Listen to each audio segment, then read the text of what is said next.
रावलाकोट में फोर्सेस पर हमले, सड़कों की बंदिश और हुकूक की आड़ में बंदूक और धरने का खेल। बिलावल का ये कहना दुरुस्त है कि इस्लामाबाद की गलत पॉलिसियों ने आज़ाद कश्मीर को एक ऐसे पॉइंट पर ला खड़ा किया है कि जहां मामला ख़राब हो गए हैं। कश्मीर का खित्ता इस वक्त एक ऐसे दहाने पर खड़ा हुआ है कि जहां रियासती रिट, आइनी तकाजे और संगीन अवामी एहतजाज आपस में टकरा रहे हैं।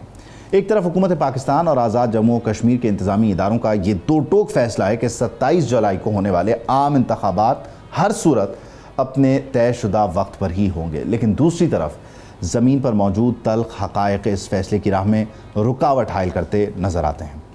आज़ाद कश्मीर में पिछले एक माह से ज़ायद अरसे से यानी 9 जून से एक एहतजाजी लहर जारी है। हुकूक के नाम पर शुरू होने वाले इस एहतजाज को अब रियासत एक संगीन अमन व अमान का मसला करार दे रही है। जो क्रैकडाउन हो रहा है वो आपके सामने। आज़ाद जम्मू कश्मीर हुकूमत के खुसूसी सेक्रेटरी दाखिला चौधरी गुफ्तार हुसैन और आज़ाद कश्मीर पुलिस के तर्जुमान इरफान मसूद ने यह वाज़ेह किया है कि किसी भी मुसल्लह या पुरतशद्दुद गिरोह को रियासती रेट चैलेंज करने की इजाज़त नहीं दी जाएगी। हुकूमत ने बाज़ाब्ता तौर पर जॉइंट अवामी एक्शन कमेटी का रदम करार देकर इस पर पाबंदी आयद कर रखी है और इसका मरकज़ी दफ्तर सील हो चुका है।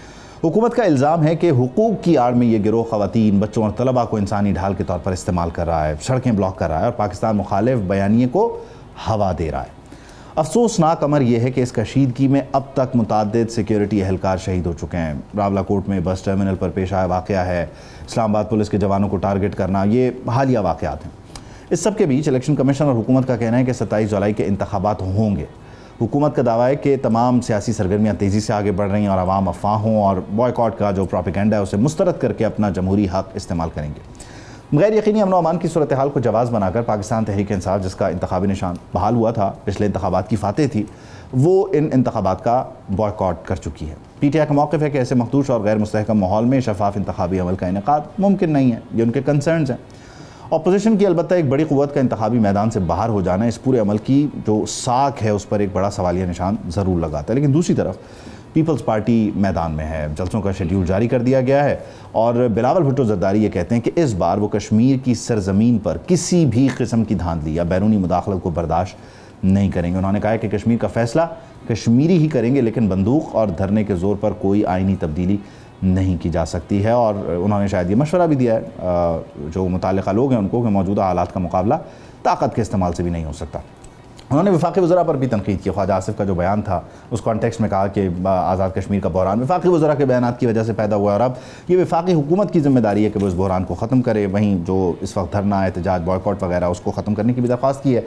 मामलात एग्जैक्टली इस वक्त हैं क्या? इस एहतजाज, इस बॉयकॉट, इस सब की आड़ में क्या इंतखाबात का दिन साफ शफाफ तरीके से गुजर जाएगा? सबके लिए प्लेइंग फील्ड के मामलात क्या इवन हैं, इक्वल हैं? इस सब को हम डिस्कस करेंगे और वहीं साथ ही साथ जो सिक्योरिटी पॉइंट ऑफ व्यू से मामलात हैं वो भी शामिल गुफ्तगू करेंगे। मुझे आज़म आज़ाद जम्मू कश्मीर सरदार अतीक अहमद खान साहब ज्वाइन कर रहे हैं। सरदार साहब बहुत शुक्रिया, thank you for joining us. बुनियादी तौर पर जाहिर है एक सूरत हाल है और उससे निपटने के लिए मुसलसल कोशिशें हो रही हैं। आप क्या समझते हैं कि इस वक्त एग्जैक्टली जो कश्मीर के मामलात हैं उनको लेकर जो स्ट्रैटेजी रही है, जो हिकमत अमली रही है, वो किस हद तक कामयाब जा रही है? क्योंकि कल हमने देखा बिलावल भुट्टो ये कहते हैं कि इस्लामाबाद तय नहीं कर सकता मामलात को, गो कि किसी और कॉन्टेक्स्ट में, लेकिन ये गिला दूसरे अंदाज में दूसरी तरफ से होता है। तो किस हद तक इस्लामाबाद की तरफ से जो मामलात तय हुए या मुजफ्फराबाद में जो चीज़ें तय हुई वो एग्जीक्यूट कितने बेहतर अंदाज से हो रही हैं? उसने हालात को, सूरत हाल को किस हद तक काबू किया है? जी बहुत शुक्रिया। गुजारिश ये है कि आज़ाद कश्मीर में हालात गुज़श्ता कुछ अरसे से अच्छे नहीं है, ख़राब हैं और अवामी मसाइल और मामलात को बुनियाद बनाकर कुछ लोगों ने एहतजाज का रास्ता इख्तियार किया। हमारी और इंतज़ामिया की और सब लोगों की ख्वाहिश यही थी कि मसाइल जो भी हैं, छोटे हैं, बड़े हैं, फौरी हल होने वाले हैं, देर से हल होने वाले हैं, लेकिन ये एहतजाज जो है वो पुरअमन लोगों को करना चाहिए और मुज़ाकरात के रास्ते खुले रखने चाहिए। लेकिन आपने देखा कि थोड़ा सा बात जब आगे बढ़ी है तो मुजफ्फराबाद की हुकूमत हो, इस्लामाबाद की हुकूमत हो, उन्होंने बहुत फ़राख दिली का मुज़ाहरा किया, बहुत कुशादा दिली का मुज़ाहरा किया और बहुत सारे ऐसे इक़दाम किए जो आम तौर पर नहीं होने वाले होते। खुद आप पाकिस्तान के किसी इलाके में, किसी सूबे में देखें कि कत्ल की FIR कभी फ्रीज़ नहीं होती, कैप नहीं होती, माफ़ नहीं होती और प्रॉपर्टी की डिस्ट्रक्शन जो है तो बर्बादी जो है अरबों रुपए की। लेकिन वो सारी बातें हुकूमत पाकिस्तान ने इस कलादम तंजीम के लोगों की मान ली और ख़्याल ये था कि अब ये चीज़ें आहिस्ता आहिस्ता सुलझेंगी। लेकिन जो वक्त गुजरता गया एक तरफ मसाइल हल होते गए बहुत खुश असलूबी के साथ, फराखदिली के साथ, और दूसरी तरफ यह है कि तशद्दुद बढ़ता गया, बदअमनी बढ़ती गई, अफरा तफरी बढ़ती गई। और अभी जिस स्टेज पर हम बैठे हुए हैं, अगर आप गौर करें तो रास्ते जो बंद हैं उससे कौन मुतासर होता है? सवाल ये पैदा होता है कि जब आप हॉस्पिटल का रास्ता बंद कर देंगे, मस्जिद का, मदरसे का, स्कूल का, बाज़ार का, मार्केट का, अजीज़ व अक़ारिब के घर आने जाने का, तो वो आम आदमी आप और में मुतासर होते हैं, बच्चे, मर्द, औरतें मुतासर होते हैं, सिविल आबादी मुतासर होती है, आम शहरी मुतासर होता है। तो उसके रास्ते बंद करके जब आप बैठेंगे तो इंतज़ामिया के पास दो ही रास्ते हैं। एक रास्ता ये है कि इंतज़ामिया मुज़ाकरात का रास्ता इख्तियार करे और जो लोग एहतजाज कर रहे हैं वो मुज़ाकरात की मेज़ पर आएँ और मुज़ाकरात को कबूल करें। और दूसरा रास्ता फिर यह है कि अगर वो ये बात ना माने तो फिर इंतज़ामिया की ज़िम्मेदारी है कि आम जो पब्लिक की डिमांड है, जो ज़रूरत है अमन व अमान की, माशरे में, सोसाइटी में, मुल्क में, रियासत में, उसको बहाल करने के लिए इकदाम करें। डेफिनेटली इकदाम करें। अच्छा, मैं सरदार साहब आपसे ज़रा कुछ ग्राउंड रियलिटीज़ को समझना चाहता हूँ, जानना चाहता हूँ। बुनियादी तौर पे ये कहना कि ये मसला हाल में उठा और ये इसने देखते देखते जो है वो इतनी जो है वो शिद्दत पकड़ ली, क्या ये कहना दुरुस्त होगा, या ये पुराना सिलसिला है, ये पुरानी ख्वाहिश है, पुराने ख़यालात हैं जो over the period of time जमा होते चले गए और अब जाकर उनका इस शिद्दत से इजहार हो रहा है? इसको, इस मसले को कितना पुराना समझा जाए एग्जैक्टली? देखिए, एक तो ये है कि इसमें शिद्दत तो हाल ही में आई है, लेकिन बात आपने बिल्कुल दुरुस्त की है कि ये रातों रात पैदा होने वाला मसला नहीं है। इसके 2-3 फेजेज़ हैं। एक फ़ेज़ जो है ये पिछले 2-3 साल का है। दूसरा फ़ेज़ जो है उससे पीछे जाएँ तो 12-15 साल का है, जब आज़ाद कश्मीर में नज़रियाती और फ़िक्री सियासत को बातल कर दिया गया मरकज़ी हुकूमत के और सियासी जमातों के ज़ोर और ज़बर से, और वहाँ पर इक़्तिदार का खेल जो है उसको जबरन मुसल्लत किया गया और पार्लिमानी जोड़ तोड़ में सारी कौम को लगा दिया गया।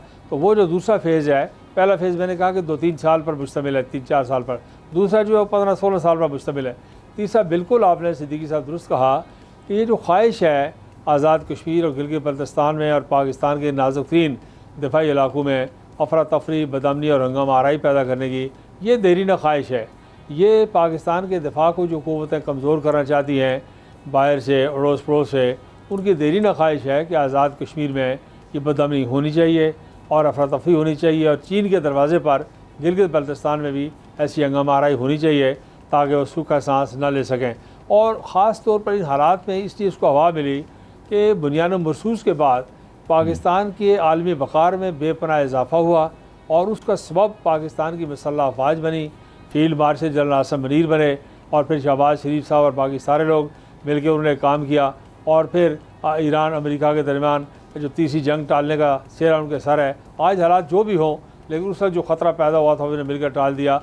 उससे पाकिस्तान के जो अस्करी और सियासी क़यादत है उसकी पजीराई में दुनिया में बेपनाह ज़ाहिर है वो किसी से हज़म नहीं हो रही। बढ़ गई। मैं आपसे, क्योंकि बारे में जो आप क्योंकि वेल कनेक्टेड हैं और मामला को समझते भी हैं, चला भी रहे हैं, चलाते भी रहे हैं करसे तक, मैं आपसे जानना ये चाह रहा हूँ कि ये जो मुहाजिरीन की नशस्त है, जो बुनियादी तौर पर एक मसला था और उसमें कहा गया कि ये आइनी तरमीम के ज़रिए ही डेफिनेटली होगा।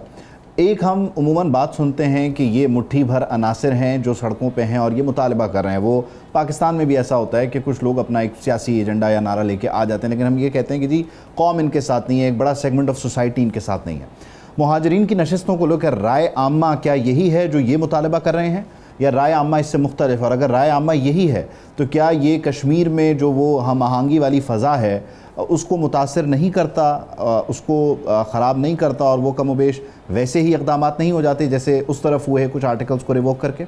देखिए सिद्दीकी साहब, गुजारिश ये है कि ये बात ठंडे दिल से समझने की है कि महाजरीन की नशस्तें ख़त्म करने का मामला इंतहाई गैर माकूल है, और ये मुतालबा पाकिस्तान की अक़वाम मुत्तहिदा में मसला कश्मीर के हवाले से मौजूद करारदादों में जो हक़ खुद इरादियत का केस है पाकिस्तान का मुतालबा है, उस 80 साल मुतालबे को कमज़ोर करने की कोशिश और काविश है। और दूसरी बात यह है कि आपने ठीक कहा कि क्या इसको पॉपुलर सपोर्ट हासिल है या नहीं है। हम ये कहते हैं कि अगर इसको पॉपुलर सपोर्ट हासिल है तो फिर इंतखाबात के वक्त ये मुतालबा करना कि इंतखाबात को मुलतवी करके हमारी बात सुने, फिर तो मुतालबा ये होना चाहिए कि जी हमारे पास पॉपुलर सपोर्ट है, हम इलेक्शन में जा रहे हैं, 2, 4, 5, 6, 8, 10 लोगों से इलेक्शन लड़ रहे हैं और ये फ़ैसला करवाएंगे लोगों से कि पॉपुलर मैंडेट हमारे पास, असम्बली में जाके बात करेंगे। अगरचे मेरा ज़ाती नुक्ता नज़र इससे थोड़ा सा और मुख्तलिफ है कि असम्बली के पास फौरी तौर पर इस बात का इख्तियार बिल्कुल नहीं है। जिस तरह पाकिस्तान की दस्तूर था, असम्बली थी, हिंदुस्तान की थी, अमेरिका की थी, आज अगर अमेरिका में डेमोक्रेट्स और रिपब्लिकन इकट्ठे भी बैठे हैं, दोनों मिलकर सारा हाउस इकट्ठा हो जाए, तो जो दस्तूर साज को वो तूने अमेरिका के क़याम के वक्त फैसले किए हैं उसको वो आईनी और कानूनी तौर पर छेड़ नहीं सकते। कानून साजी आप कर सकते, इस पर कोई कानून साजी नहीं कर सकते और वो दस्तूर साज असम्बली मौजूद नहीं है जिन्होंने फैसले करने थे।